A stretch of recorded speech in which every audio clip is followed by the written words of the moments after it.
pwede na ngayon mamangka sa bukid. Jeep na ang sasakyan sa himpapawid. Titira na sa impyerno si San Pedro. Pwede nang ipampasada ngayon ang UFO. Pusa na ngayon ang tawag sa daga. Ang mga Hapon Tagalog na magsalita. Magasin laki na langgam at elepante. Di na magpapatuli ang mga lalaki. Ang matitino ikukumpay sa mental. Ang presidente babalik sa konsyal. 24 oras na ang TV patrol. Jolly na ang gamit na bola sa basketball. Ang mga lalaki pwede nang mabuntis at magpapangista na ang mga rabi. Ano kaya kung ganito ang sitwasyon? Biglang naiba ang takbo ng panahon. Ano kaya itsura ng ating mundo kung matupad ang mga bagay na ito? Ano kaya kung ganito ang sitwasyon? Biglang naiba ang takbo ng panahon. Ano kaya itsura ng ating mundo kung matupad ang mga bagay na ito? Wala nang halaga ang diamante at ginto. Cellphone na ang gagawin pamato sa piko. Ice pick na ang gamit ng espada ni Panday. At may marathon na ngayon sa Pilay. Huhulihin na lahat ng gwapo sa mundo. Sa buong isang taon, araw-araw may bagyo. Gagawin tambakan ng basura ang luneta. US at Iraq, ibabalik na ang gera. Isasarado na lahat ng paaralan. Ang Pasko ipagdiriwang na tuwing November 1. Pwede nang inumin ng tubig sa kanal. Ang shabu ngayon ay hindi na illegal. Bulag pipit bingay ang bagong star witness. Dito sa Pinas, bawal na ang flawless. Hindi na wanted ang mga kidnappers. At sa game ka na ba? Pwede na mag-time first. Ano kaya kung ganito ang sitwasyon? Biglang naiba ang takbo ng panahon. Ano kaya itsura ng ating mundo kung matupad ang mga bagay na ito? Ano kaya kung ganito ang sitwasyon? Biglang naiba ang takbo ng panahon.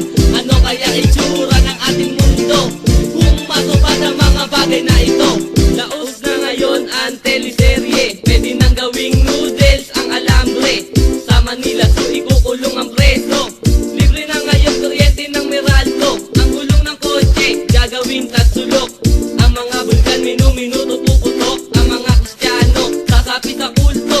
At paatras na tumakbo ang kabayo. Pwede na ngayon sungkitin ang bituin. Sa boxing referee na ang susuntukin.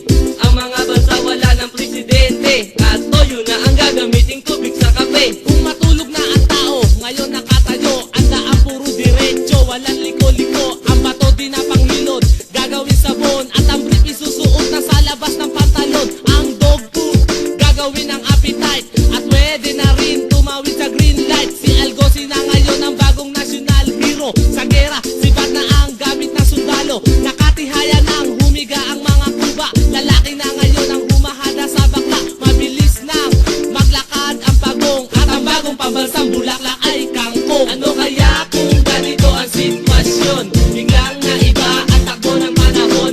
Ano kaya itsura ng ating mundo kung matupad ang mga bagay na ito? Ano kaya kung ganito ang sitwasyon? Biglang naiba ang takbo ng panahon.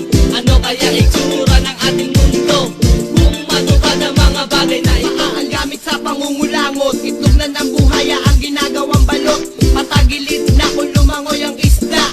Nakakakita na ang mata ng pigsa. Ang bahay itatayo sa taas ng poste. 3 piso na lang ang halaga ng kotse. Sa plato na umiinom ang mga tao. Pwede na kumandidato ang luko-luko. Nakadapa na kung iburol ang patay. Binabala na sa tirador ay tinapay. Apoy na ang lumalabas sa ventilador. At pwede na tumaes sa aparador. Buhangin na ang ginagawang sinaing. Sa leeg na sinusuot ang sing-sing. Nagkater na pinambabala sa buko. Nagmomodel na ng shampoo si Bembo Rocco. Bawal na bayaran ang mga utang. Nangiistat na ang isang taong gulang. Tinatanggap na sa trabaho yung merong cancer. Mongoloid na din ang nag-newscaster. Di na pwedeng ikasal ang babae at lalaki. Pwede nang i-adobo ang adobe. Mga bakla na ang nagyayagyag at ginagawa ng foundation ng ama. Ano kaya kung ganito ang sitwasyon? Biglang naiba ang takbo ng panahon. Ano kaya itsura ng ating mundo kung matupad ang mga bagay na